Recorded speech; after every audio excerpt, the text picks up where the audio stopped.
my perspective was they did a pretty good job of being patient, throwing money at high school, building up the roster that way. Then they need to add a quarterback, and they just screwed it up twice in the portal. And I was kind of like, man, I don't think you should really keep Hugh Freeze, but it's not insane to me to think, all right, if you kept Hugh Freeze, you return a whole bunch of this roster next year, you go after another portal quarterback, like what are the odds you strike out 3 times? That they end up not doing that. They're going to go ahead and clean house, get rid of Hugh Freeze, do it late enough in the year to where DJ Durkin can't get the job, which I know was a concern for some people there, that if you fired him too early and Durkin did well, you'd have boosters pushing for Durkin. What do we think of this Tigers program right now from a recruiting standpoint? Because I will note, like, Bama's also killing it, Yeah, bud, and I think if you're an Auburn fan, you gotta be upset that they didn't capitalize on the transition took place in Tuscaloosa, right? Yeah. With going from Nick Saban to Kalen DeBoer. And remember when DeBoer initially arrived, it took them a while to kind of figure out the inner workings of being the big bad boy in the SEC and being able to get whatever you wanted, not only in the Yellowhammer State, but adjoining areas, right? It was like very West Coast heavy focus. And that's right around the time when, Auburn got a Cam Coleman in state prospect. Like the opportunity was there to, punch through. And now you take a step back, and obviously Auburn's recruiting class, I think it's sitting somewhere in the 30s, but it was a group where it felt like a lot of kids, a lot of prospects, a lot of agents, a lot of decision makers were waiting to see what happened with Hugh Freeze's his future. But now it's Alabama's got it rolling on the recruiting front. And when is that going to stop? I mean, Bud, going through all of Alabama's top ranked recruits, it's like, man, they got difference makers coming. Now, I don't know about the entire depth of the class, but you want to talk about star power at the top, it feels very Nick Saban-esque. Yeah. So to me, Auburn kind of let the opportunity slip, right? They weren't able to win a bunch of games and really get it rolling on the recruiting front. I don't know what the fix is, because I look at the 2D, I look at the PFF. It's like, man, like a lot of these guys, like the talent is there. You said it, quarterback. I think that's where they got to fix things. I mean, and that's not that's an obvious take, but I'll give you my perspective. That's why they paid the big bucks, Ivins. Yeah. I'll give you my perspective. I'm shocked they didn't break glass on Deuce Knight. Do I think Deuce Knight is ready to go? No, but I mean, why not show what the future looks like? And I think the other thing is, whoever is steering that ship, they got to figure out if Deuce Knight's the guy. Because if Deuce Knight is not the dude, then what is the short term and what is the long term plan at quarterback? And for those not familiar with Deuce Knight, top 64 prospect for us last cycle, long time Notre Dame commit, lefty, dual threat talent. My player comp was kind of like Pat White, can beat you with his legs.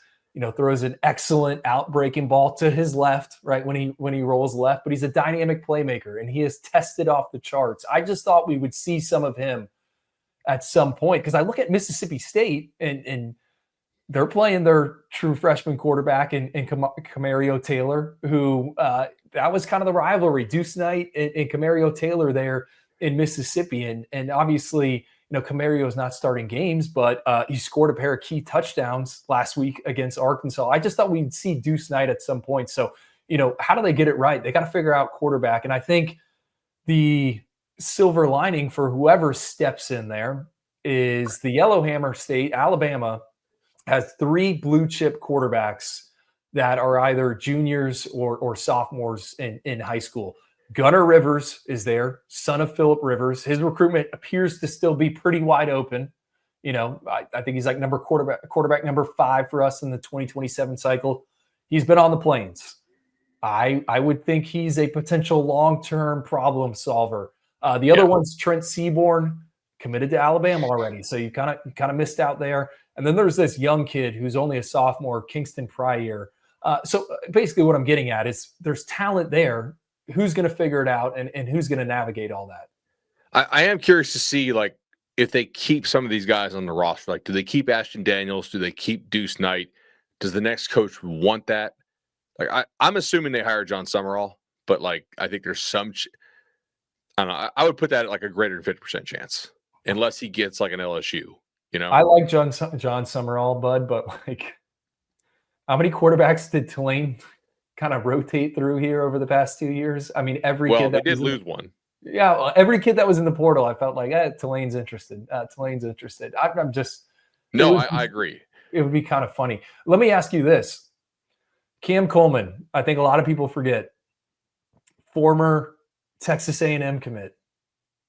If we drop Cam Coleman in Texas A&M's roster, like where do the Aggies stack up in your I don't know, handicapping of the CFP race? God, like with the guys they already have, I mean, shoot, they might be number one overall. Yeah, I was just like really I mean, I have it Ohio State 1, and I think A&M is really good. Like that offensive line is very much in the discussion as the best in the country. They seem to be able to like figure out how to use the quarterback effectively. They have nice, skill guys. They can rush the passer. Secondary is a little sketch, right? Like when I model this out, I think there's like 3 teams that I would definitely project to be scoring 40 on them. Bama, Indiana, and Ohio State. So like if you drop Cam Coleman on there though, maybe you can turn around and drop 40 yourself. It's just a thought that came to mind because on Saturday, week 10, I think in the first hour, that sophomore receiver group, which it's generational. Like we said, that coming out, Jeremiah Smith scored, TJ Moore scored, Ryan Wingo scored, Mike Matthews scored, JoJo Trader scored, Braylon Staley scored, Jordan Shipp scored. Like all these guys scored in week 10. And you look at Cam Coleman's stat line, it's like 5 catches for 34 yards. Too bad Auburn can't. Well, I mean, I'm sure they want to keep him for the next season, but like a trade deadline, just kind of offload him and acquire some assets. What kind of premium are you going to have to pay to keep Cam Coleman if you're Auburn? Yeah. Unless you could tell him, hey, we are taking this quarterback and bringing him in the portal. Like, are you going to have to give him like $2 million? I would think the number, like, again, it's kind of hard. It's hard. at least like a 40 or 50% premium on what someplace that has a real quarter. Because like at this point, if you're Cam Coleman and you re-sign with Auburn and you don't have an actual quarterback to throw you the ball, I mean, you're costing yourself millions of dollars in the NFL. Like, this is what if Calvin Johnson had a real QB at Georgia Tech and didn't have Reggie Ball? He probably goes 1-1, right? But like, it was like, I don't know, like he had Reggie freaking Ball throwing the ball. Like I'm not saying like Cam Coleman. I'm not trying to get him to like leave Auburn. That's not the point of this show. But like realistically, if you want to keep him, and should they even keep him? Like where are they in their building cycle? You know what I'm saying? That's a good point, right? Like I don't know what the schedule is for next season. I will say this about Auburn. Like I'm sure you've been there, bud. Like they pack Jordan Hare, man. That fan base cares. 100%. And looking at their commit list, I do just want to bring up one notable prospect that, they got a handful committed, but Braylon Womack, 5-star safety out of Mississippi. Tom Loy at 24/7 Sports, I think he reported on Monday. Braylon Womack expected to visit Texas A&M in the coming weeks. Aggies went back and forth with the Tigers here. Ohio State was involved. LSU's been involved with the recruitment. Braylon Womack's a guy that I've comped in the past to Caleb Downs, right? He's kind of that 5-tool safety. I think the one area of his game where he needs to improve, and I thought we would be here as a senior, it's kind of as an open field tackler. I think he leaves a little bit to be desired in that department, but this guy can cover. This guy makes plays on offense. He was the Mississippi Gatorade Player of the Year as a junior, has dealt with some injuries here as a senior, but he's back playing. And there's a lot of personnel people that fancy this kid. There's a lot of coaches that fancy this kid. And there's a lot of defensive coordinators that fancy this kid because he can direct traffic on the back end. He's got that football IQ. We'll see whoever steps in there at Auburn if they can keep Braylon Womack in the mix. But Texas A&M, right after they beat LSU, we talked about Lamar Brown, the 5-star. Hey, do they re-engage with that? They finished number 2 there. Now they got all this momentum. I think it's the same thing with Braylon Womack. I think you got to watch the Aggies here, and I think he fits kind of what they do on that back end, right? Maybe could get a little more physicality out of Braylon Womack at times, but he kind of fits the MO for Mike Elko in terms of raising both the floor and the ceiling of that defense. Man, like that would be insane to think like the run A&M might be able to go on. After like the run Texas was on, especially with quarterback recruiting, if they're able to get those guys, if you're Auburn, like you can't be losing him.